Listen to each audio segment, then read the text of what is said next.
Redo 1.4। तो इस question में अपने को ऐसा एस और टी के बीच ग्राफ दे रखा है और 3 क्वेश्चन पूछ रखे हैं। ठीक है, तो ग्राफ के बेसिस पे ही क्वेश्चन है, बहुत ही आसान सा क्वेश्चन है, आराम से कर सकते हैं।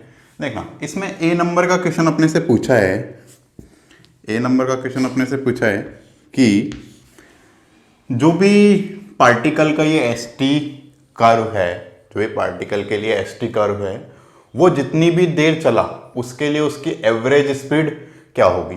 तो अगर आप यहाँ पे कर्व में देख सकते हैं, ऐसा गया फिर ऐसा गया और इसके आगे 20 सेकंड के आगे पार्टिकल की पोजीशन चेंज नहीं हो रही है।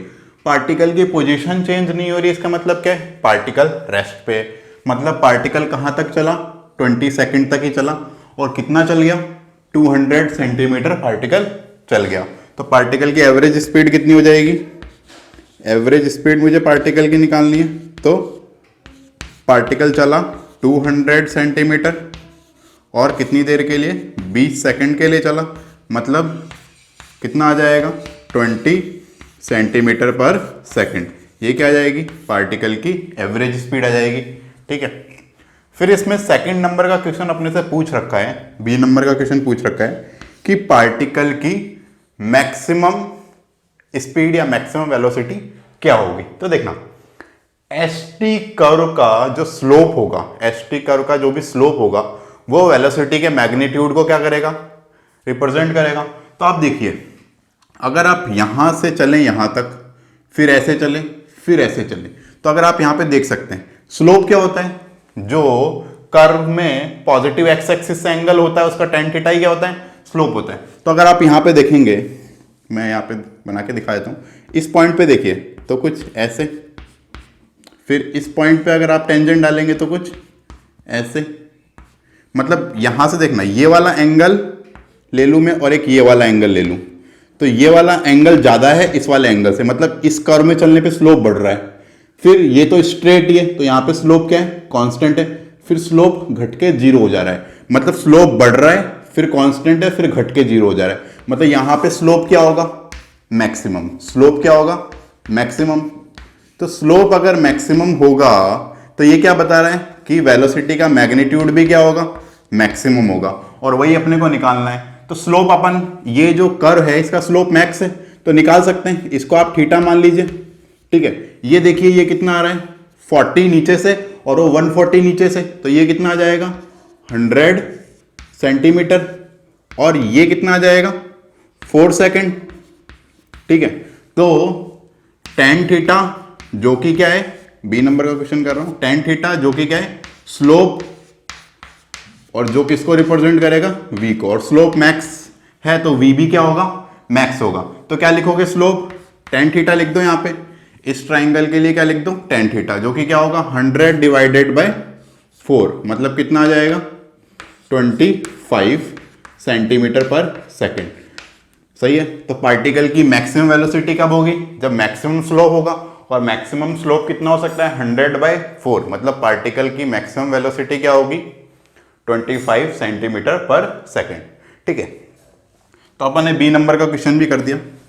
सी नंबर का क्वेश्चन देखिए, सी नंबर के क्वेश्चन में पूछ रहा है कि पार्टिकल की एवरेज वेलोसिटी और इंस्टेंटेनियस वेलोसिटी कब सेम होगी, एंड एवरेज वेलोसिटी और इंस्टेंटेनियस वेलोसिटी कब सेम होगी।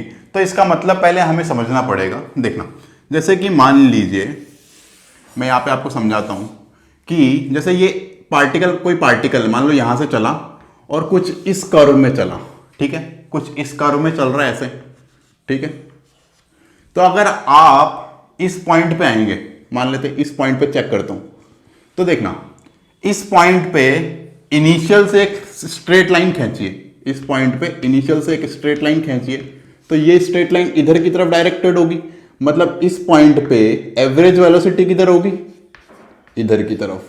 ठीक है, और इंस्टेंटेनियस किधर की तरफ होगी, इधर की तरफ, क्योंकि इधर ही पार्टिकल जा रहा है तो इंस्टेंटेनियस तो इधर ही होने वाली है। ठीक है, तो अपने को इस कर्व में ऐसा पॉइंट ढूंढना है जहां पे एवरेज और इंस्टेंटेनियस वेलोसिटी क्या हो, सेम हो। तो देखना, अगर मैं गैस करूं तो मैं ये वाला पॉइंट लूंगा, मेरे हिसाब से अप्रॉक्सीमेटली यही होना चाहिए। तो देखना, अगर आप इस पॉइंट पे यहां से टेंजेंट डालेंगे तो एवरेज किधर आएगा, इधर की तरफ आएगा, और पार्टिकल इस पॉइंट पे तो इधर ही जा रहा होगा, तो इंस्टेंटेनियस भी किधर ही आएगा, इधर ही आएगा। मतलब इस पॉइंट पे इंस्टेंटेनियस वेलोसिटी का जो वेक्टर है वो एवरेज वेलोसिटी के वेक्टर की डायरेक्शन में होगा, तो दोनों एक ही डायरेक्शन में होंगे। मतलब ये पॉइंट है जहां पे इंस्टेंटेनियस वेलोसिटी और एवरेज वेलोसिटी सेम डायरेक्शन में होंगी, और ये टाइम अपने को 16 सेकंड पे मिलेगा। आप जो ग्राफ में दे रखा है उससे देख के आइडिया लगा सकते हैं। इसके अलावा आप कहीं पे भी चल जाएंगे। लेट सपोज आप इस पॉइंट पे चले जाते हैं, पहली बात तो सी का आंसर लिख देता हूं।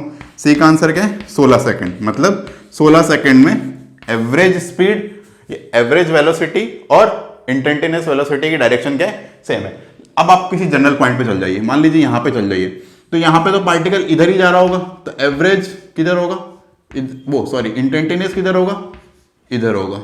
ये इंस्टेंटेनियस इधर होगा।